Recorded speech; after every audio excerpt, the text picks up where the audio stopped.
इस वक्त आगरा से ऋतिका की मां मंजू सिंह हमारे साथ सीधा जुड़ी हुई हैं हमसे बात करने के लिए, और इस मामले पर वो और रोशनी डालेंगी और प्रकाश डालेंगी। मंजू जी, आपकी पीड़ा हम सब समझ सकते हैं। जिस तकलीफ से आप लोग गुजर रहे हैं, जो तकलीफ आपने देखी पिछले दिनों और अभी भी देख रहे हैं, उसका एहसास हम सबको है। और इसीलिए आपसे जानना चाहते हैं कि ये जो कुछ हुआ है ऋतिका के साथ, इसके लिए आप किसको जिम्मेदार मानती हैं और क्या आपकी नजर में पुलिस का रोल रहा है सारे प्रकरण में? मंजू जी।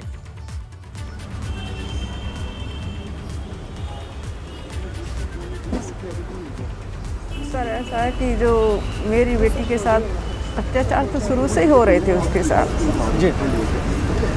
उसको शादी के बाद से अत्याचार शुरू होना हो गया था। उनको परेशान करना, मारपीट करना, जान से मार देने का प्लानिंग तो शुरू से ही चल रहा था उसका। और उसे डर भी था इस चीज़ का। और लेकिन कुछ लोगों ने, जैसे तुलना में जो है कुछ गुंडों ने पीछा किया, जैसे दीपाली है और सत्यम धर है, अनिल धर है और ये आकाश गौतम और बाकी और लोग भी थे जो उनके नाम उसको पता नहीं था। उसने अपनी जो उसके साथ घटना हुई थी तो उसके बाद उसने टुंगला थाने में अपनी रिपोर्ट दर्ज कराई, FIR कराई जी। तो उसमें मार्च में 12 मार्च को कराई थी, लेकिन वहाँ 12 मार्च की जगह 20 मार्च को दिखाया जा रहा है।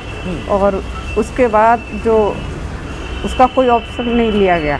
उसके बाद वो जब चालू थी रिपोर्ट, लेकिन उसके बाद वो क्या नाम है, ये तुम्हारा 24 तारीख को जो घटना हुई है उसी दिन वो वहाँ से रिपोर्ट वगैरह सारी उसकी खारिज कर दी गई है। पहले ही मतलब सबूत मिटा दिए गए उसके सारे। ये सब पुलिस ने किया मंजू जी? ये सब पुलिस ने किया? ये सब पुलिस ने नहीं, ये क्या नाम है, जैसे अग्रवाल, वो क्या नाम है, दीपाली अग्रवाल थी जी, जो उसने मतलब जो धमकी दी थी मारने की, जो रास्ते में मतलब उसको। और ये क्या नाम है तुम्हारा, ये सत्यम धर है और अनिल धर है और आकाश गौतम। इन चारों को तो नामजद किया गया था। आप कह रही हैं कि सबूत मिटा दिए गए और फाइनल रिपोर्ट लगा दी गई। मंजू जी, आप कह रही हैं कि पीछा भी किया गया, शादी के बाद से प्रताड़ित भी किया जाता रहा। तो आप दीपाली अग्रवाल का नाम ले रही हैं। क्या आपकी नज़र में दीपाली अग्रवाल की भूमिका क्या है? कौन है ये? हमारे दर्शकों को एक बार बताने की कृपा करें। जी सर। कौन है ये लोग? एक बार दीपाली अग्रवाल के बारे में, आकाश गौतम के बारे में और दो और जो नाम आपने लिए इनके बारे में एक बार हमारे दर्शकों को बताएं। कौन है ये लोग? ये जो क्या नाम है दीपाली अग्रवाल है, वो विपुल की वाइफ है। और ये दीपाली अग्रवाल के पिता ये क्या नाम है अनिल धर और भाई उसका वो सत्यम धर हैं जी। और आकाश गौतम उसका पति है। हाँ जी, ऋतिका का जी। ठीक है। तो ये सब पुलिस में आप बता रही है कि 12 मार्च की तारीख में ही ऋतिका ने पुलिस को बता दिया था, शिकायत कर दी थी, लेकिन फिर FIR 20 मार्च की तारीख में लिखी। इसका मतलब ये हुआ मंजू जी कि शुरू से ही लीपापोती और बात को जो है दूसरा मोड़ देने का प्रयास किया जा रहा था। हाँ जी, हाँ जी, हाँ जी, हाँ जी। क्योंकि ये लोग मतलब जहाँ जहाँ उसको खतरा था उसने अपनी सेफ्टी के लिए थाने में रिपोर्ट दर्ज कराई, FIR कराई, लेकिन उसका कोई ऑप्शन नहीं उठाया गया।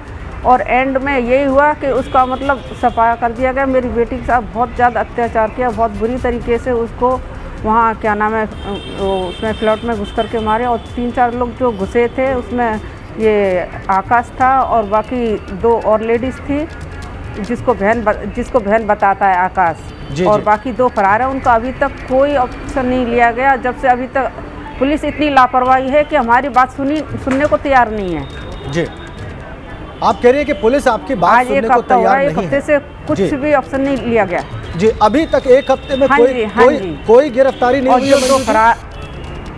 अभी तक 1 हफ्ते में पुलिस ने किसी को गिरफ्तार नहीं किया? जी नहीं, कोई गिरफ्तारी नहीं जी, नहीं, किसी को नहीं किया। लेकिन हमारे पास जो रिपोर्ट है और उसके दूसरी हिसाब बात से ये है उसके हिसाब कि से अभी पुलिस ने हमें- कुछ अरेस्ट किए हैं। इस बारे में हम अपने संवाददाता से अभी रिपोर्ट लेंगे मंजू जी, लेकिन आप कह रही हैं, आपका आरोप है कि पुलिस ने आपकी बात भी नहीं सुनी और 24 तारीख के बाद अभी तक कोई एक्शन नहीं लिया। हाँ। ये बहुत बड़ा आरोप आप लगा रही हैं मंजू जी, ये बहुत बड़ा आरोप लगा रही हैं जी आप। नहीं, जी नहीं, नहीं जी नहीं, जो मौके पे गिरफ्तार किए थे जी आकाश को और 2 लेडीज़ को जो गिरफ्तार किया था और साथ में जो गाड़ी थी वो गिरफ्तार की है, लेकिन वो लावारिस बता रही है पुलिस उसको।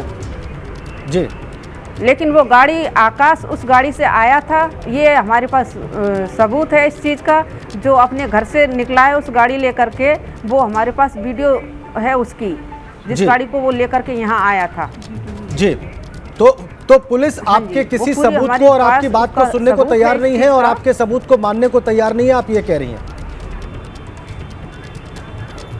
जी हाँ जी, हाँ जी, और वो गाड़ी को लावारिस बता रहे हैं कि वो गाड़ी लावारिस है, जबकि उसमें पूरा सबूत है उस गाड़ी का। जी तो अभी आपने तो इसका मतलब ये है जी, कि जी, पुलिस जी। हमारी ना। जी बात पूरी करिए आपने। हाँ जी, हाँ, क्योंकि जो हमने देखा, जो पुलिस ने भी जो मौके पर जो चीज़ गिरफ्तार की है उस चीज़ को भी मतलब पुलिस उसको लावारिस बता रही है। तो बताइए, इसका मतलब ये है कि पुलिस हमारा केस दबाना चाहती है। हमारी तो कोई सुनवाई नहीं हो रही है इस चीज़ की। आपने किसी पुलिस अधिकारी से मुलाकात की, आपने ये सारा प्रकरण जो मार्च से और उससे पहले से चला आ रहा था, शादी के बाद से जो आप कह रही हैं, ये सब कुछ आपने किसी बड़े पुलिस अधिकारी को मिलकर बयान किया मंजू हाँ जी? जी, उससे पहले मेरी कोई बात नहीं हुई किसी भी पुलिस से, क्योंकि जो उसके साथ घटना घटी थी रितिका के साथ, जैसे जैसे उसको धमकियां दी गई थी मारने की और उसको रास्ते में रोक करके जो मतलब गुंडों ने उनको धमकियां दी थी मारने की, तो वो उस अपने बचाव के लिए उसने टूला थाने में उसने अपनी FIR दर्ज कराई थी। लेकिन उसके बाद उस पर कोई वो नहीं किया गया। वो भी एंड में आकर के जिस दिन मारने का प्लानिंग बनाई है 24 तारीख को, वो 24 तारीख को वो चीज़ भी ख़त्म कर दी वहाँ से। जी आप कह रही है सबूत भी मिटा दिए पहले गए। से ही चल रही थी इनको जी मारने आप कह रही है कि मर्डर के हाँ जी, हाँ सबूत जी। भी मिटा दिए गए और जो सबूत आप दे रही हैं पुलिस उसको मानने को भी तैयार नहीं है। लेकिन मंजू जी, आपकी नजर में इस हत्या के पीछे का हाँ मोटिव जी। क्या था? आप क्या समझती हैं कि हत्या क्यों की गई? इसकी हत्या का ये है कि देखिए कि ये क्या नाम है, एक तो कुछ कमाता नहीं था ये आकाश। जी इनका जो शादी इन्होंने अपनी मर्जी से की थी, जी ये हमारी मर्जी से शादी नहीं हुई थी, अपनी मर्जी से शादी की थी इन्होंने। जी। और झूठ बोल करके शादी की लड़की से कि मैं नौकरी करता हूँ, और जो भी है इसने झूठ बोल, जब बाद में उसको पता चला कि कुछ नहीं कर रहा है और फिर लड़की टीचिंग में नौकरी करने लगी, कमाने लगी, उसको खिलाने लगी। उसके बाद भी उसको इतना परेशान किया, उसको पैसे मतलब अपने अंडर में कर लेता था, उसको बहुत परेशान करता था, मारपीट करना, और बहुत बुरी तरीके से उसका परिवार भी उसके साथ काफ़ी अत्याचार करने लगा, जलाने की भी कोशिश की कई बार उसको। जी मतलब पूरी प्लानिंग इसकी शुरू से ही अब तक मतलब ऐसा हुआ कि बाकी के लोगों ने मिल करके इसका मतलब जो था वो उसने पुलिस ने मौके पे देखा ही था, और जो गिरफ्तार किए थे मौके पर वो सारे 24 तारीख को सब कुछ हुआ था। और जो उसके पास आकाश के पास जो हथियार निकले थे वो पुलिस ने अभी तक शो नहीं किया कि क्या हथियार निकले थे उसके पास। जी जो उसके बैग में से हथियार जो निकले थे वो भी शो नहीं किया है अभी तक। जी तो पुलिस ने अब तक किया क्या है? इसका मंजू मतलब जी, ये है कुछ कि तो किया होगा ना पुलिस पुलिस ने? इस घटना के बाद पुलिस ने कुछ तो किया होगा। नहीं, हमारे सामने कुछ नहीं किया। जो वहाँ से अरेस्ट किया है गुंडों को, बस उसके बाद उन्होंने कुछ नहीं किया है। और हम लोग जाते हैं तो हमसे कह रहे हैं कि कार्रवाई चली है। 1 हफ्ता हो गया, 1 हफ्ते से जो फरार लोग हैं उनका अभी तक कुछ पता नहीं है कि कहाँ हैं वो, अभी तक क्यों नहीं पकड़े गए वो। जी अभी देखिए ABP गंगा के जरिए ABP के तमाम दर्शक और बड़े जिम्मेदार लोग हाँ। आपकी बात देख और सुन रहे हैं मंजू जी, और मुझे यकीन है कि जो शिकायत आप कर रही हैं और पुलिस की भूमिका के बारे में जो आपकी शिकायतें हैं उसका ज़रूर संज्ञान लिया जा रहा होगा। ऐसा हम सबको यकीन है, क्योंकि आपके चार्जेस, आपके आरोप इस वक्त ABP गंगा के लाखों करोड़ों दर्शक भी सुन रहे हैं, और जो जिम्मेदार लोग हैं पुलिस के, प्रशासन के, वो सब भी आपकी बात इस वक्त देख सुन रहे हैं। तो मंजू जी, क्या आपको कहना है उन सब से, एक बार बताइए आपकी मांग क्या है? मेरी मांग ये है कि जो मेरी बेटी की जिस तरीके से हत्या की गई है वो किसी भी कीमत पर उनको छोड़ा ना जाए और उनको कड़ी से कड़ी सज़ा मिले। बस मेरा कहना ये है कि वो किसी तरह से छोड़ा ना जाए और उनको जिसको पकड़ा है मतलब मौके पर पुलिस ने, उनका कोई रिमांड नहीं लिया गया अभी तक। जी, आप कह रही है कि जिनको उसका एक बार भी रिमांड नहीं लिया पुलिस वालों ने। नहीं, किनको पकड़ा है एक बार बताइए हमारे दर्शकों हाँ को, जी, किनको पकड़ा है जो पुलिस ने गिरफ्तार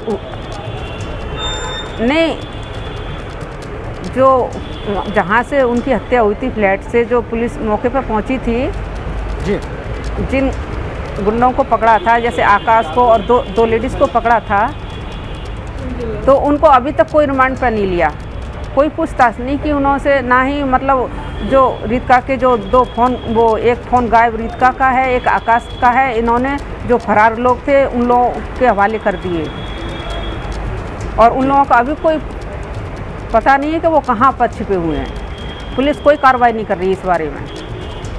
पुलिस क्यों नहीं कोई कार्रवाई कर रही है? इसका मतलब ये है कि पुलिस उन लोगों से, मुझे ये लगता है कि पुलिस या तो उस पार्टी से मिली हुई है, उनको कुछ लालच होगा या कुछ खाने को मिल रहा होगा, तो इसलिए पुलिस क्यों, हम तो गरीब आदमी, तो गरीब आदमी की पुलिस क्यों सुनेगी?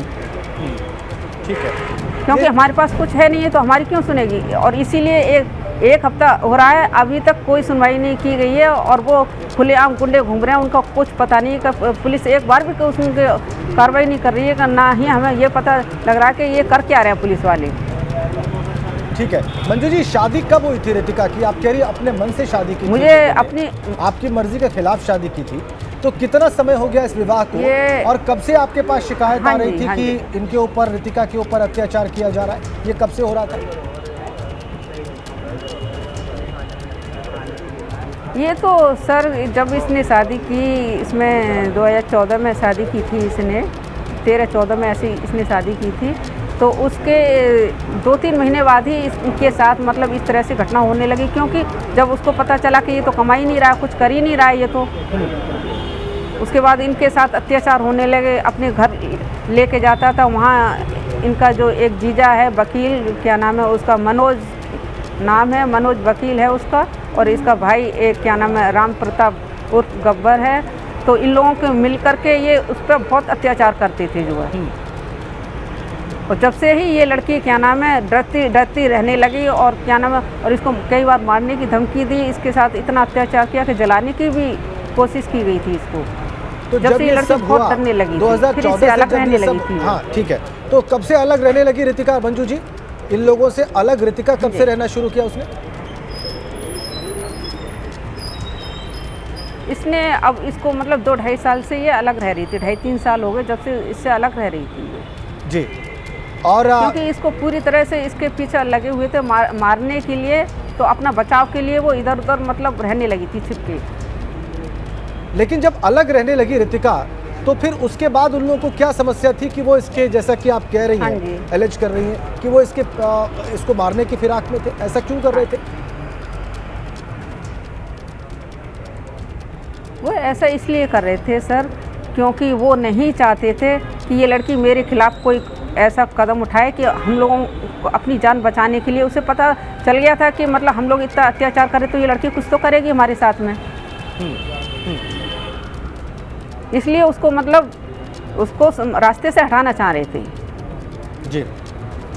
और ये 2.5 साल से, ये 2-2.5 साल से अत्याचार कर रहे थे ये लोग। ये अलग जब हो गई रितिका, उसके बाद से लगातार ये प्रयास कर रहे थे? हाँ जी, हाँ जी,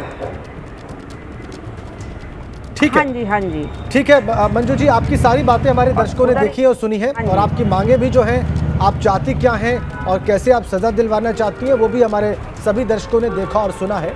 और मुझे यकीन है कि जो भी आपके आरोप हैं उसका जरूर संज्ञान लिया जाएगा। जी जी जी, आखिरी कुछ बातें कहना चाहें तो बहुत जल्दी से मंजू जी। कि मैं यही हाँ, बस मेरा यही कहना है कि जो मेरी बेटी के साथ हुआ है, उन लोगों को कड़ी से कड़ी सजा मिले और उनको छोड़ा नहीं जाए। जी जी, आजीवन कारावास मिलना चाहिए ऐसे इंसान को। ठीक है, आपकी मांग सामने आ गई। आज उनके साथ हुआ है, कल को हमें भी डर बिल्कुल। हाँ जी, क्योंकि बिल्कुल। हमें भी डर है उस इंसान से, क्योंकि अगर वो इंसान जो अगर असल बाहर अपराधी आता हो है तो उनको वो सजा हमारे साथ मिलनी भी ही कुछ कर चाहिए। सकता है। मंजू जी, जो असल अपराधी है उनकी सजा मिलनी ही चाहिए। हाँ, और और कड़ी जो से बाकी कड़ी जो कानूनी सजा हो सकती है वो उनको हाँ, मिलनी और चाहिए। बहुत बहुत धन्यवाद मंजू जी हमसे बातचीत करने के लिए, एबीपी गंगा के सामने अपनी पीड़ा रखने के लिए। तो मंजू सिंह मृतक कृतिका की मां अभी हमसे बात कर रही थी और उन्होंने बहुत सारी बातें बताई। उनका आरोप पुलिस के ऊपर है। वो ये कह रही है कि पुलिस कुछ भी नहीं कर रही है और पुलिस ने अब तक कुछ भी ऐसा नहीं किया है जो संतोषजनक हो और अपराधियों को सजा दिलाने की दिशा में हो। उनका यह भी कहना है कि उनकी बेटी रितिका ने अपनी मर्जी से शादी की, लेकिन शादी के बाद ही उस पर अत्याचार हो रहा था और जब वो अलग रहने लगी तो उसके बाद लगातार उसे मारने की कोशिश की गई। अब पुलिस उस तरीके से काम नहीं कर रही है जैसे एक जिम्मेदार पुलिस डिपार्टमेंट से अपेक्षा की जाती है अपराधियों को सजा दिलाने की। लखनऊ से खबर है, जहां 215 करोड़ रुपए की जीएसटी चोरी करने वाला गिरफ्तार हुआ है। साइबर क्राइम थाना की पुलिस ने संजय सिंह यादव को धर दबोचा है। फर्जी फर्म बना करके जीएसटी चोरी करता था शातिर संजय सिंह यादव। जीएसटी चोरी की एफआईआर तफ्तीश के दौरान संजय का नाम सामने आया। पुलिस को संजय और विभिन्न फर्जी फॉर्म के नाम पर 36 खाते मिले हैं, 37 खाते मिले, माफ कीजिएगा।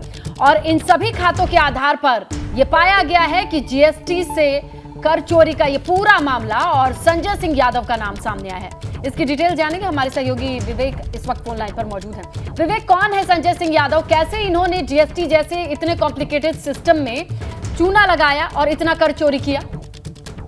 देखिए, संजय सिंह यादव मूल रूप से उन्नाव का रहने वाला है और इस समय दिल्ली में रह रहा था। कई साल से उसने अपनी पत्नी के नाम से एक फर्म बनाई है, इम्पोर्टी सेल।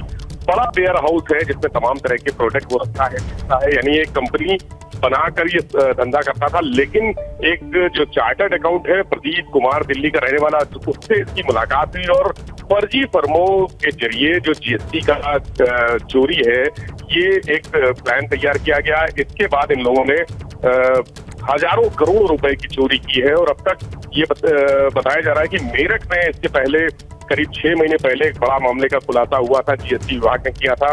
उसमें 1700 करोड़ रुपए की टैक्स चोरी सामने आई थी। 650 फर्जी फर्में जिनसे लेन देन साबित हुआ था उसमें इसका नाम आया और उसके बाद यहाँ पर लखनऊ में, अमीनाबाद थाने में और पीजीआई थाने में जीएसटी चोरी की 2 एफआईआर दर्ज कराई गई थी, 2019 में और 2020 में। इसकी जांच पूरी साइबर क्राइम सेल की टीम कर रही थी और जब ये पता चला कि टैक्स चोरी का प्रोसीजर क्या है, कैसे होती है, जो मॉडस ऑपरेंडी है वो कैसे होती है, मेरठ की पुलिस से संपर्क किया गया। वहां जिन लोगों ने इस केस को क्रैक किया था उनसे संपर्क किया गया, तब संजय यादव का नाम सामने आया और ये पता चला कि उसने जो 37 अलग अलग फर्में बना के उनके बैंक खाते खुलवाए, ये सब शेल कंपनियां थी, फर्जी फर्में थी और 215 करोड़ रुपए का लेन देन उसने टैक्स चोरी का किया इन फर्मों में। वो सारे खाते सीज कर दिए गए, जब्त कर लिए गए। संजय सिंह यादव की गिरफ्तारी कर दी गई है। इसके अलावा जो उसके साथी हैं तमाम, उनकी तलाश की जा रही है। जो चार्टर्ड अकाउंटेंट है दिल्ली में रहता है प्रदीप कुमार, उसकी तलाश की जा रही है। बहुत सारे ऐसा बताया जा रहा है कि बहुत सारे लोग इसमें जीएसटी के इन्वॉल्व है, जो तरीका बताते थे टैक्स चोरी का, वो भी उनके ऊपर भी आंच आ सकती है। बहुत सारी कंपनियों के लोग भी इसमें फंस सकते हैं। जी ठीक है विवेक, बहुत बहुत धन्यवाद आपका इन तमाम जानकारियों के लिए। तो पुलिस को संजय और विभिन्न फर्जी फर्मों के नाम के 37 खाते मिले हैं। 215 करोड़ की जीएसटी चोरी का ये सारा मामला है।